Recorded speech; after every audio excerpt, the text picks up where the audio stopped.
شیطان آئے گا اور موڈ ڈسٹرب کرے گا. آپ کا اور میرا کام کیا ہے کہ ہم معاملات کو حکمت کے ساتھ ڈیل کرنے کی اپنے اندر کوشش لے کر آئیں. اور کوئی بھی اور رشتہ ہو، آپ کو اور مجھے جذباتی نہیں ہونا. آپ نے اور میں نے اگلے کے غصے کو ڈیفیوز کرنے کی کوشش کرنی ہے. اور ہمیشہ جب سامنے والے کو غصہ آ رہا ہو، اپنے آپ کو اس طرف لے کر جائیں، پتہ نہیں بیچارہ کس سچویشن سے گزر رہا ہے، ذہنی طور پر پتہ نہیں اپنے آپ کو کنٹرول نہیں کر سکتے، اپنے الفاظ میں کنٹرول نہیں لا سکتے.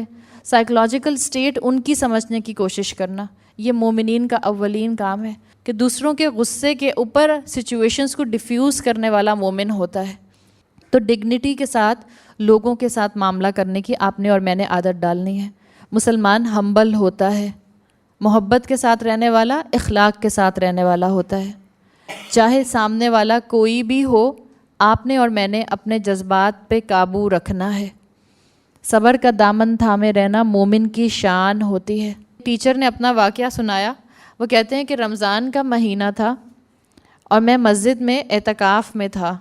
اب ظاہری بات ہے جب انسان مسجد میں اعتکاف میں ہوتا ہے تو عبادت بھی کرتا ہے اور سوتا بھی ہے.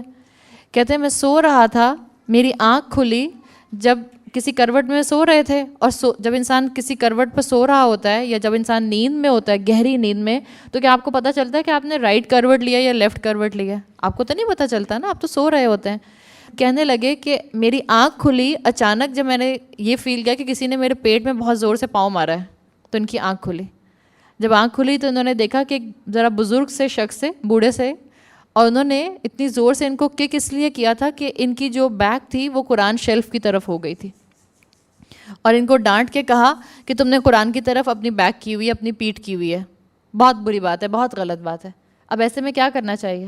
ایک بندہ سوتے میں، سب کو پتہ ہے کہ سوتے میں کروٹ لے گا تو اس کو اندازہ نہیں ہوگا کہ وہ کس طرف کروٹ لے رہا ہے. ایک ایٹیٹیوڈ کیا ہو سکتا تھا کہ جس کو پیٹ میں مارا ہی تھی کک، وہ بھی غصہ کرنا شروع کر دیتا. آپ کو پتہ نہیں میں سو رہا ہوں، مجھے کیا پتا ہو میں کدھر دیکھ رہا ہوں، مجھے کیا پتا ہو میری کروٹ کس طرف ہے. ایک رویہ یہ تھا. انہوں نے کیا بتایا کہ انہوں نے کیا کیا؟ کہتے ہیں میں نے ان کو سوری بول دیا.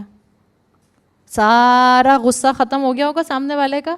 اور مزید غصہ ختم کرنے کے لیے انہوں نے کیا کیا؟